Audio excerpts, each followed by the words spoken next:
And so for me, I was blessed in the sense that he understood. Now, for my clients and the clients that I've served, a lot of them can even have a conversation with their partner around money without pleitos, without corajes, without shame. And so one of the things that I tell them, and I say this over and over to them, is sometimes in a relationship we are so focused on making sure that the other person understands how we feel about money when we don't even know how we feel about money. So rather than thinking about how to manage your partner's or scarcity mindset, is look within. What is the type of work that you need to do to understand your relationship with money? And so that has helped tremendously.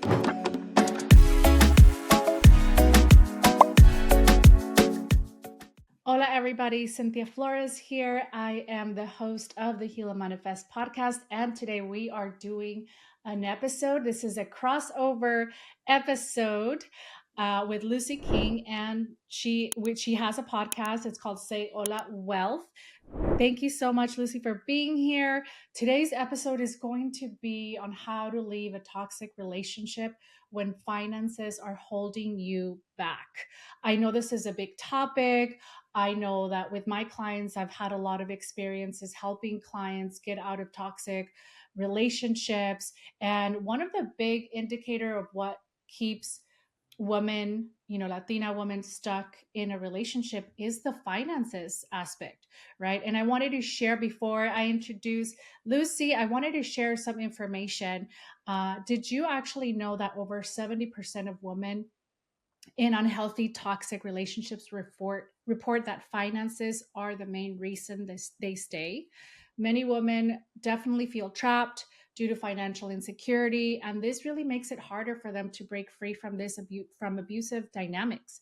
Financial independence is not just about having money. It's about reclaiming your power. It's about making choices that really align with your values, that really align with what you want and what you desire and the life that you deserve. Focusing on also your well-being and your future.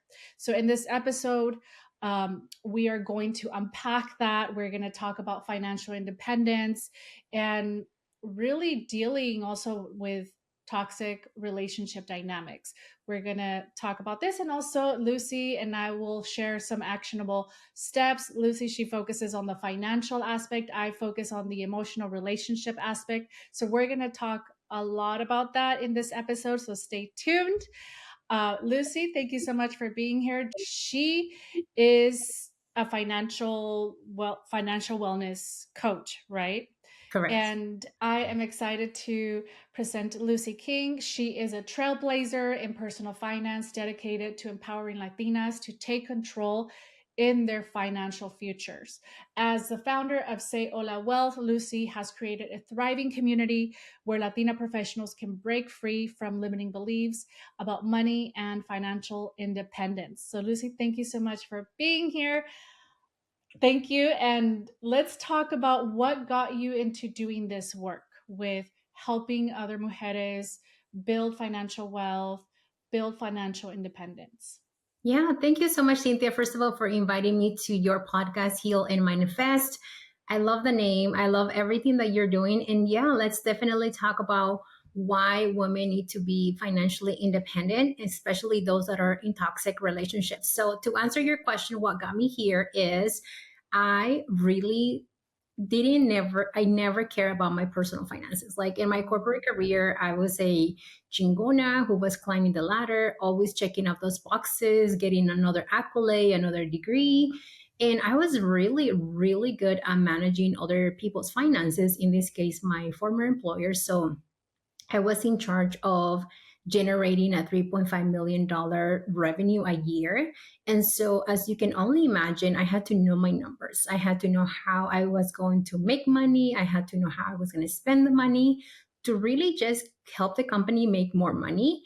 And so in 2019, I found myself it wasn't a toxic relationship in a partnership, but it was actually in my former career that I realized that once I became a mom, my work became very toxic in the sense that my position didn't have the support that I needed to be a good mom and continue to be a good leader. So I decided to leave my career And the moment when I made the decision, it was super scary because I'm the first one in my family to go to college and have the corporate career. And I feel a lot of guilt, first of all, for even thinking about the possibility of leaving a 401k Mhm. behind a consistent paycheck. And my body was literally screaming, you need to leave this job. And I spoke with my husband and I said, I think I I think I can handle it. And he said, I think that you really need to talk about how you're feeling with somebody else and you really need to look within because like what is the cost of this success? And so I decided to leave this career in 2019 and I didn't have anything that I talk about now. I didn't have a fully funded peace of mind. My checking account had $2,000 and that's Mhm. when I left. And Mhm. so through the process of owning my own money avoidance, because that's really what it was, I Mhm. realized that I wasn't alone. I realized that there are so many other mujeres who also face this financial uncertainty.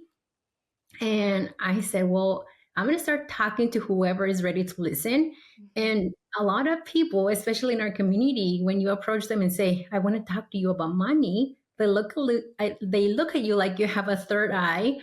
Or I always say, like, como si les vas a vender algo, right? Like, ahora que me va a Mm. vender. And so I finally decided that maybe my community was online. And so that's how I launched Say Hola Wealth, which is now an international coaching and consulting company.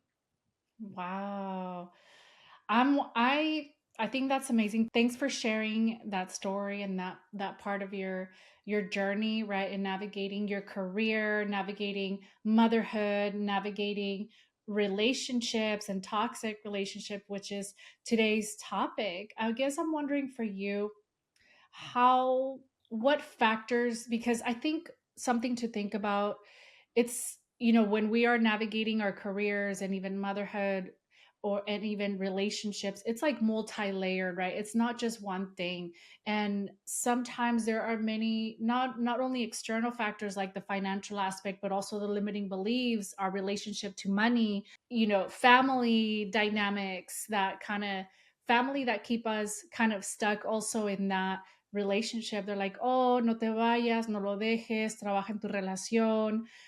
Tell me a little bit maybe of your personal experience, or, the clients that you work with. What have you seen with this? Yeah, that's such a great question. So, when I left my job, first of all, I do want to share these because I think it's so important. And I'm pretty sure a lot of the listeners are feeling these. Like the feeling of, ¿qué voy a hacer si me voy? Right? Like, in my case, was my employer, like, what am I going to do?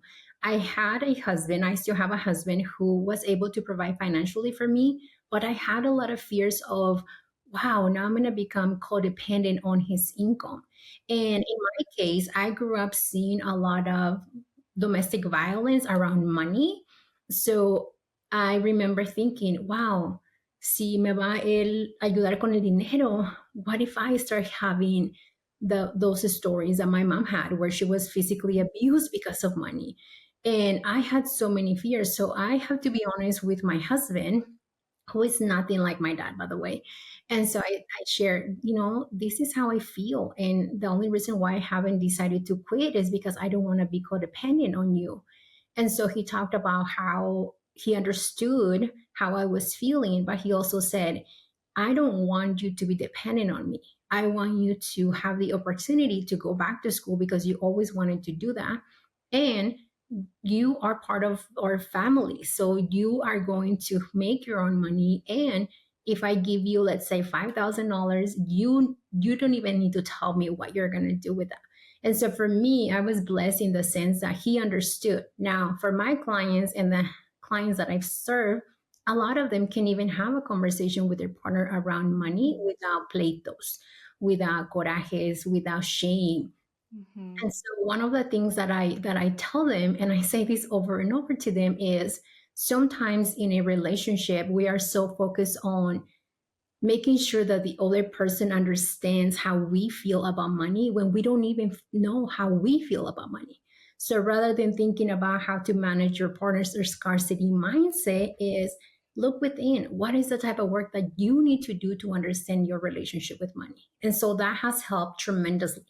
That's a big one. And I do think that we all carry these different generational narratives around money, right? Around our relationship to money. Some people, some women may think, oh, well, money is not for me because, I grew up maybe with low income, with limited resources, with a lot of scarcity mentality from my parents, right? These are all things that I had to personally work through, and I am still working through. This is kind of like an ongoing relationship, right? When it comes to our relationship to money and the narratives that we tell ourselves and how we shift and reframe that, but also our relationship not only to money but to abundance, right? To For sure. abundance, to scarcity. So all of these different kind of like opposites, these are all it's all connected. And I come back to some of the things that I've heard, that I do hear a lot with clients and in our community is, I don't, there's not enough resources for me, or, a lot of limiting beliefs of I'm not enough, or of unworthiness, right? When it comes to building wealth, when it comes to, um, embracing receiving, right? Receiving abundance, right? When it financial abundance, but also a lot of limiting beliefs on how to I think a lot of it also has to do with your relationship dynamics. Coming back to the relationship Yeah. aspect, right? If you are in a relationship where you've talked about, your mom experiencing, abuse, financial abuse, I did want to definitely educate a little bit around the cycle of violence. And what is that? That is when there is a power imbalance in the relationship dynamics.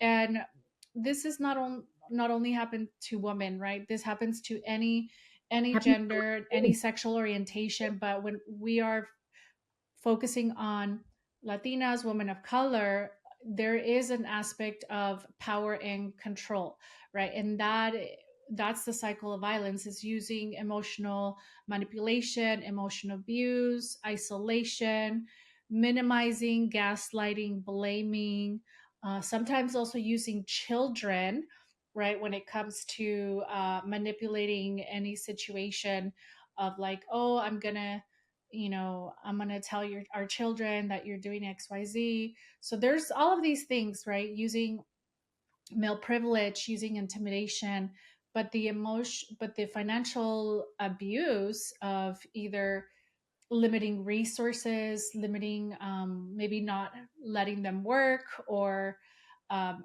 withholding, right, financial means as a way to manipulate and control. And that's something that I do see a lot when it comes to navigating toxic relationship dynamics. And I don't know if this is something that you've seen when it comes to teaching and educating women around the importance of on financial freedom. Yeah. So one of the things that I teach a lot, and I want my clients, and really like like everybody listening to the podcast right now, like I really want you to believe the financial independence is for you. And financial independence is a long journey. Earlier, you mentioned how, we struggle with our relationship with money, how you're doing the work, Cynthia. I'm doing the work too. 5 years into my financial freedom journey, I'm still doing the work. And the reason why we want to continue to do the work is because the longest relationship we're always going to have is with money.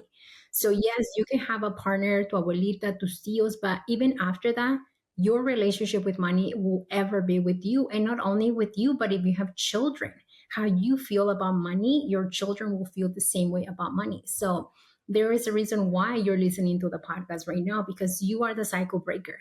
Something called for you to say, I'm going to listen to Heal and Manifest podcast and Say Hola Wealth.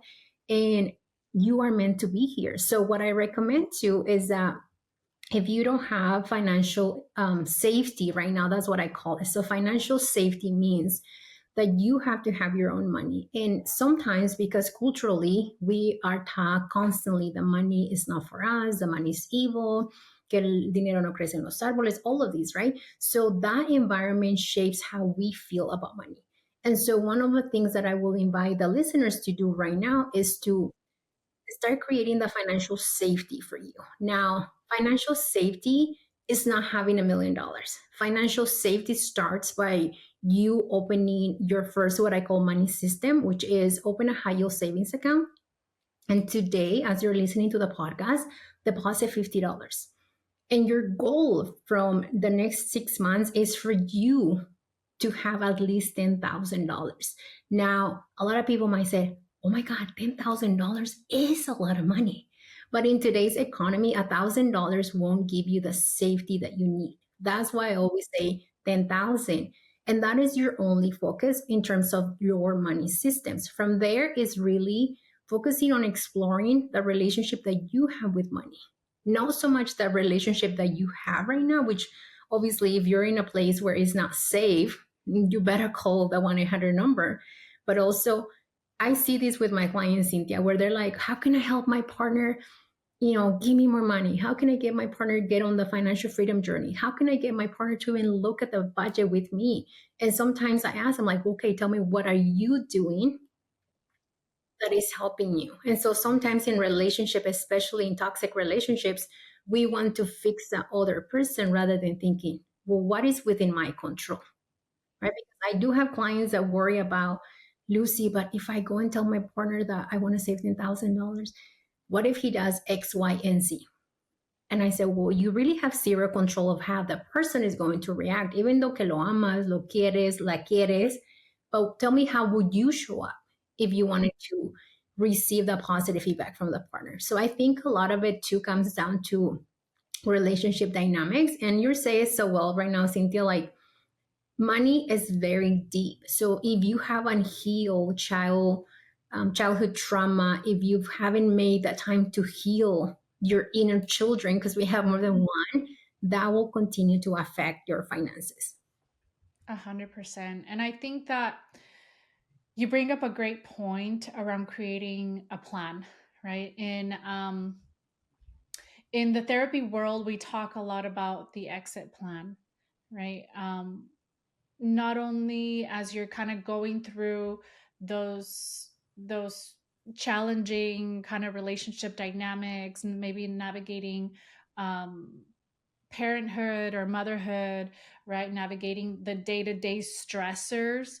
I think like it's important to create a plan for you to think, well, how can I create a plan, a strategy plan for my finances that is also integrates an exit plan, and that could include what are some of the basic needs, right? How much do I need to save, whether it is 10,000 or whether it is, whatever it is that you need, say that month or that 2 month period.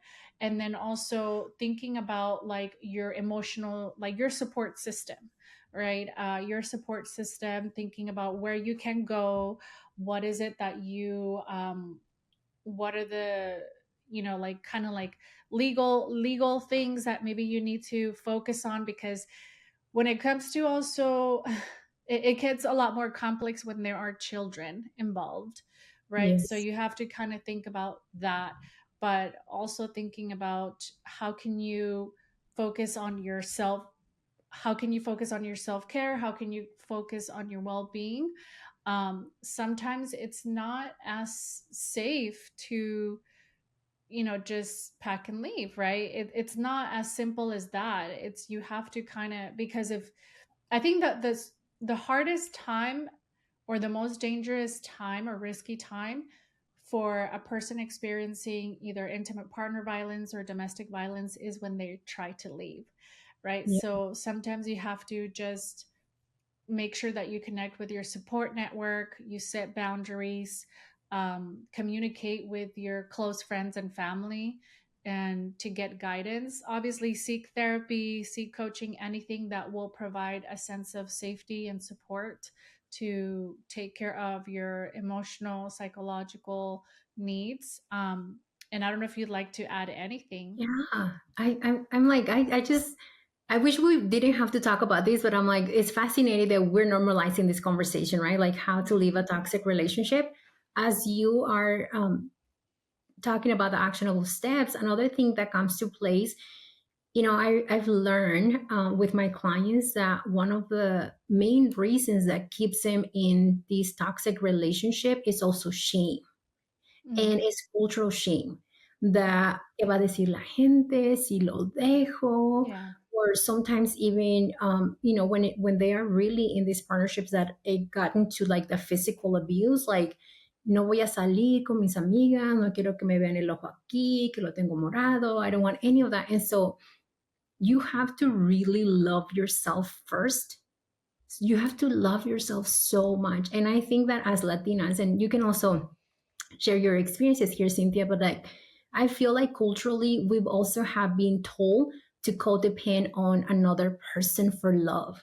Mm, Right? We're yeah. always seeking the validation of, ay, si me quiere, me mantiene, me compra el carro, me compra la casa, me compra el perfume, me compra all of these things, right? And so culturally, that's what we are being taught from like the moment we're like 15 Mm-hmm. años, right? Like, hey, Mm-hmm. find yourself a man that is going to take care of you financially.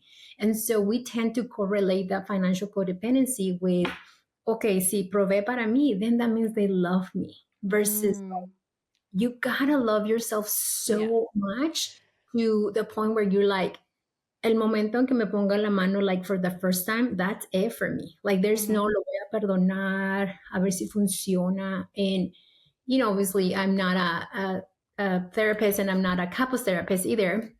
But for me, for example, like I have the big boundary with my husband, like, you will never, ever Mm-hmm. touch Mm-hmm. that. Like that's a non-negotiable for me. And even when I started dating, I talked to him about that, like physical abuse, like I'm 100% against it. So if you are a young listener who's just dating, like make sure that you set the boundary like right now. Mm-hmm. And again, consider doing the inner work. Like why do I feel like my partner has to provide the emotional love that I Mm-hmm. should give myself? And I'm sharing this with you not because I read this on a book, but because I have to experience that myself, because Same. I have to Yeah. heal my own wounds in order to confidently say we have to do the inner work. And Mm. when you love yourself so much, you will never ever ever be in a toxic relationship. 100%. And you know what? Nobody teaches us to love ourselves because sometimes we come from families and from women that sí son guerreras, son chingonas, son fuertes, but they also continue the cycle of codependency, the Yes, cycle of financial abuse. And I just want to really highlight that abuse is not just physical, right? We're correct. talking about financial abuse. We're talking about emotional, psychological abuse, manipulation, gaslighting, minimizing, talking negatively about like talking bad, like being mean, all of these things, like comparing yourselves, all comparing you to other people, just bringing you down, like bringing your self esteem down by saying comments because they clearly may not have the capacity to be emotionally mature and emotionally intelligent to communicate their needs, so they have to maybe put you down. They may be, have narcissistic traits. They may be going through addictions, they may be going through their own mental health struggles, and they clearly do not have the capacity to give you the love, the care, the attention, and that healthy relationship that you want and that you need. So it's not just the physical abuse. That's one big aspect. And this is why it's so hard for women to leave, because they're like, they minimize their experience, right? Oh, pero si no me pegó, entonces no quiere, no, eso no tiene nada que Sometimes ver. we believe that is normal too, right? Como si alguien te dice pendeja, tonta, boba, or estás gorda, estás flaca, que vieja, que Todo joven, like eso. all of these, like that's also abuse. And That is, sometimes yeah. we believe because we see this on TV, we've seen this through like generations of abuelas, tías, primas, and all of that. We think it's normal. We're like, oh yeah, it's normal. Es normal que me haga burla. Es normal que me haga sentir fea, es normal que no me dé dinero, es normal todo esto, ¿verdad? O es normal que se enoje conmigo y se va a ver la otra y después regresa. Like all of these, and believe me, I'm sharing this from like Yeah. my experiences growing up, but it's not normal. It's It's not. not normal when you have a beautiful relationship, Cynthia, for what I can see on Instagram and the little bit that I know about you. So if I may, can I ask, like, Mhm. how do you discuss finances with your partner? Because I think that's also important to highlight. I That's a good question. Well, as we sit down, we talk about it. I think that from the start we had discussed that it's okay and it's normal to have these conversations. Personally, I have come from experiences, not in necessarily in relationships, but my relationship to money was like all screwed up. And till this day I am working on my relationship to money and my my giving myself permission to receive and want more, and really releasing and reframing a lot of these fears.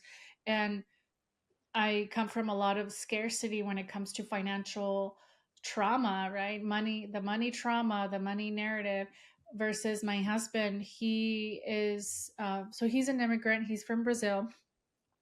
He grew up in an environment where, I mean, his parents worked, right? His mom was kind of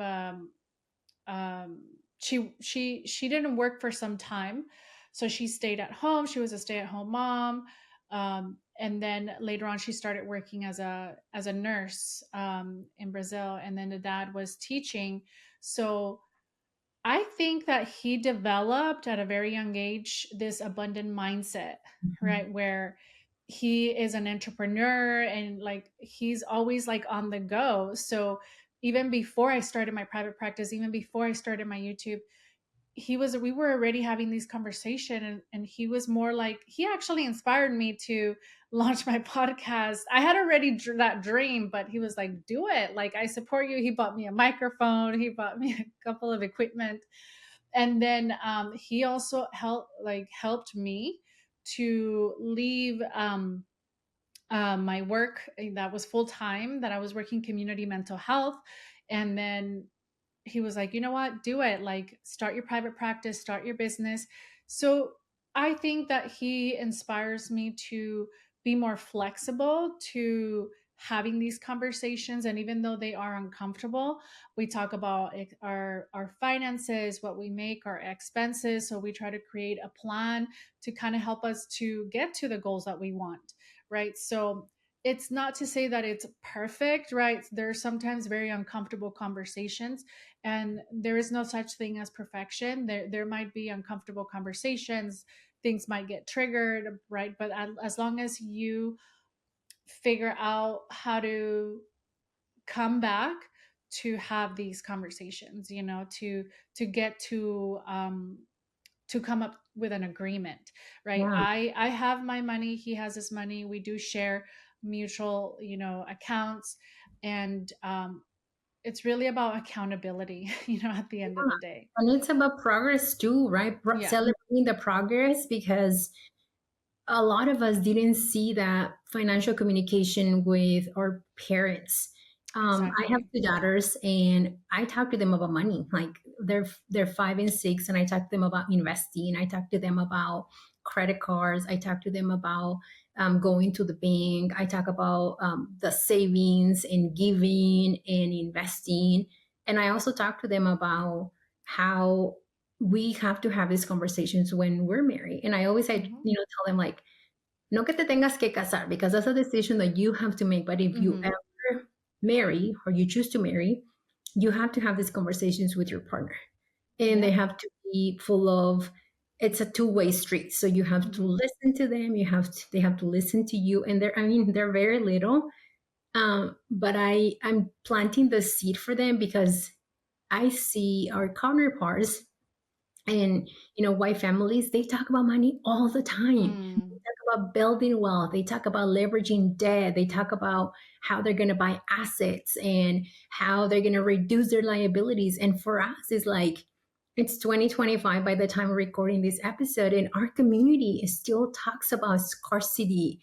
Yeah. ¿Cómo voy a pagar la deuda? Y la deuda es mala, and all of these. And I think that it's really time for us to reclaim the equitable financial prosperity that we deserve, but also understand that No one is going to come and save us. We have to decide, okay, I'm going to go for it this year.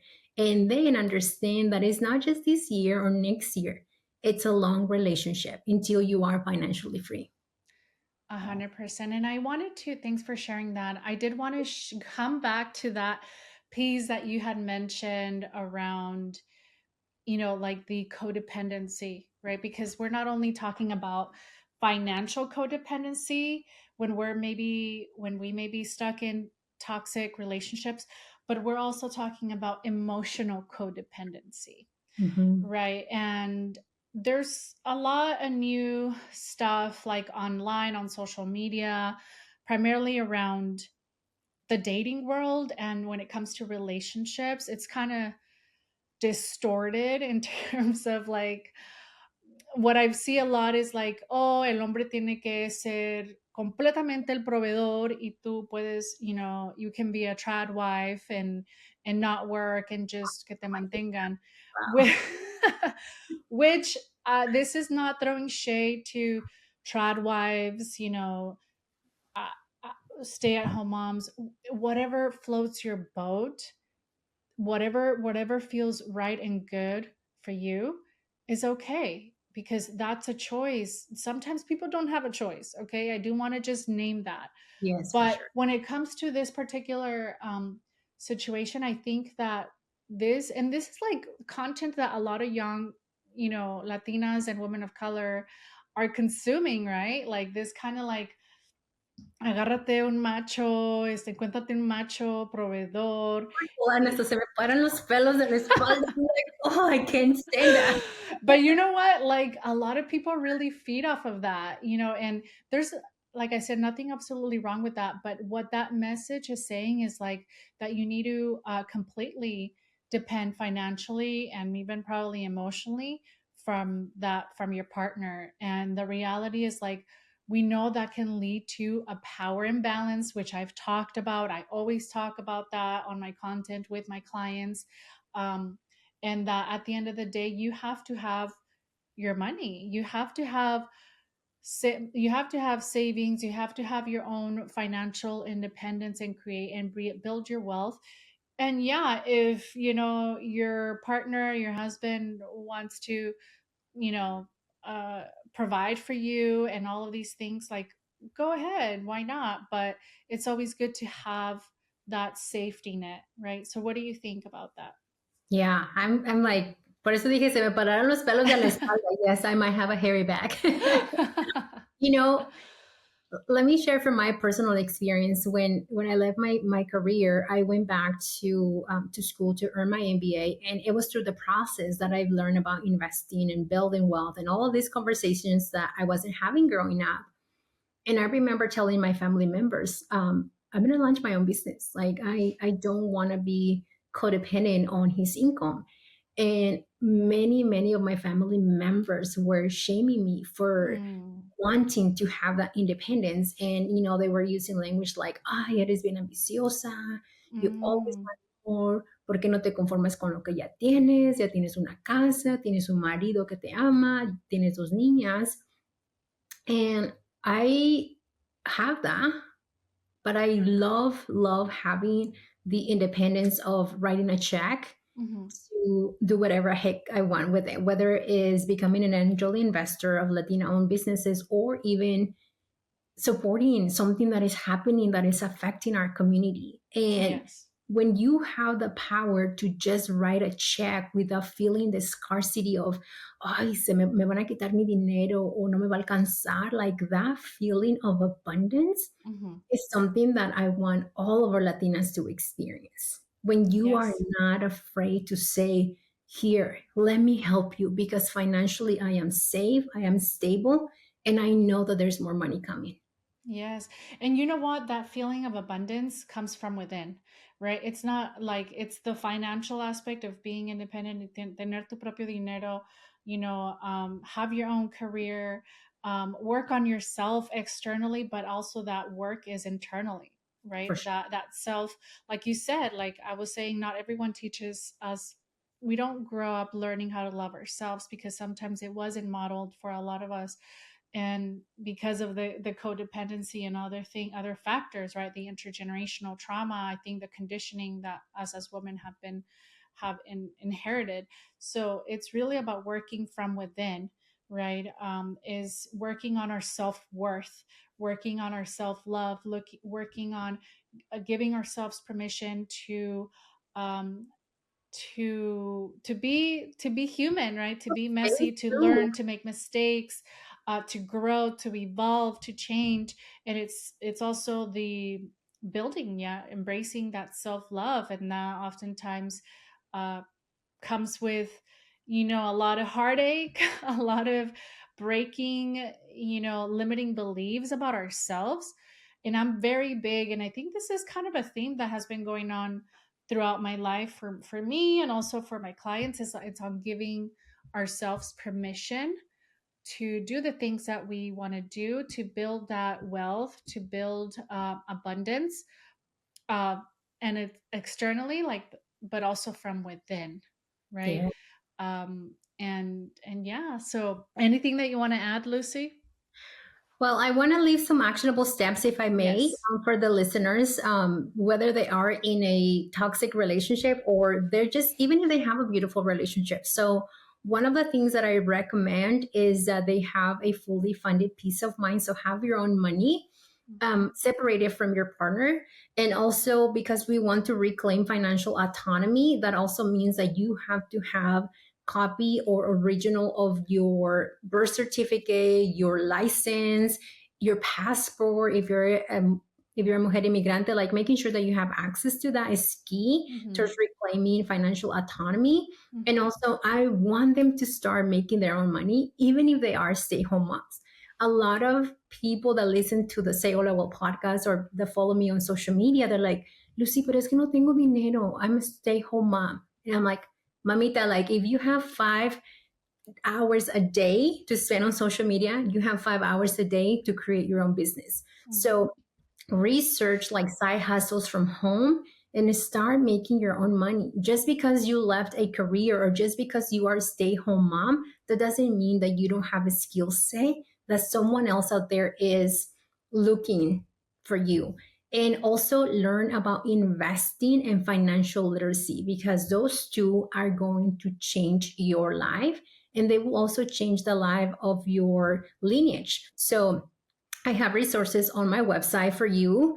And also, like, reach out. If you can have these money conversations with your partner, reach out to Cynthia, reach out to me, because we are here to help you. And we want to give you the financial autonomy that is holding you back in that toxic relationship.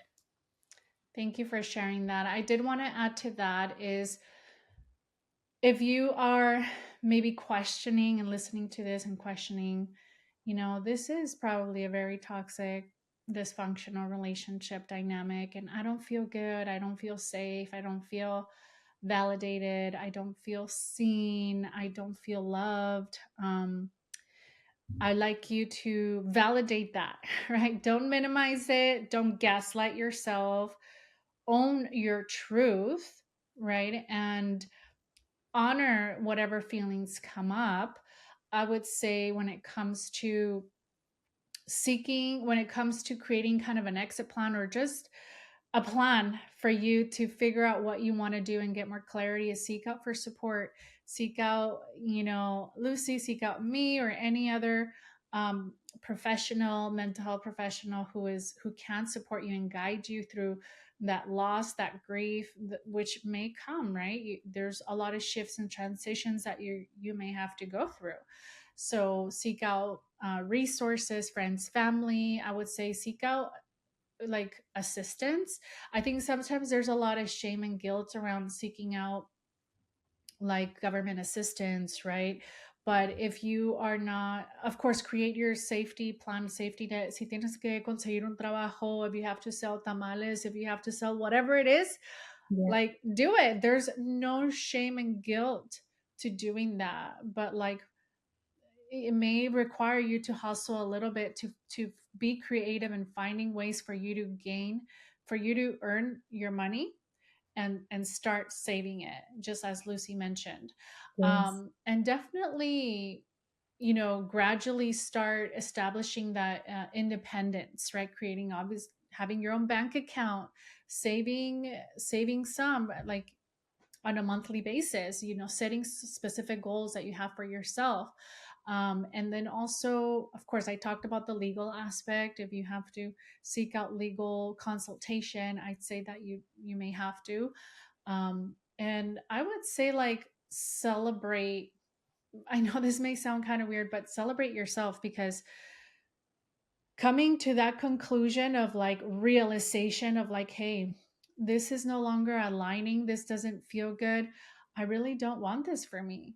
That's a big step. That's a big step. And for you to seek out the support, for you to create a plan, that's already something big. And sometimes something that we don't see a lot is that we don't give ourselves that permission to, yeah, celebrate ourselves, celebrate even the little pasos, the steps to getting to where we want to be. I love that. Yes, Yeah. micro steps, and Micro steps. our Yeah. goal with this podcast episode is that you feel validated, but also to have some actionable steps that you can take, because we believe that you can have a healthy relationship and also become financially independent. Yes. Yes. Lastly, well, I can share a little bit of where you can find me. You can find me on Instagram, Cynthia Flores, Cynthia Flores. We're going to have all these details here, LMFT. And also, this podcast is on all platforms, is on YouTube. So I'd like you to subscribe there. Also on Spotify and Apple Podcast. Lucy, where can people find you? People can find me on all platforms for the podcast is at Say Hola Wealth. And I just finished the first manuscript of my upcoming book, Cash Libre. So I would love for more mujeres to join my email list, because I will be sharing behind the scenes of the book cover, the progress, and also I want to come to your city. So I want you to tell me, hey, I want you to come to wherever you listen to, and we will definitely consider that. And I am a big fan of community over competition. So yeah, the best way is subscribe to the newsletter that I have on the website, and reach out for whatever you need. Thank you, Thank Cindy. you. Of course. Thank you, Lucy. And you can come visit out here and we can do something here in the Bay Area. You're on my list. Yes, yes. Well, thank you, Lucy. And thank you, everyone who listened to this episode. Share it with anyone that you think might need it. And then we'll see you on the next episode. Bye. Luego, ciao.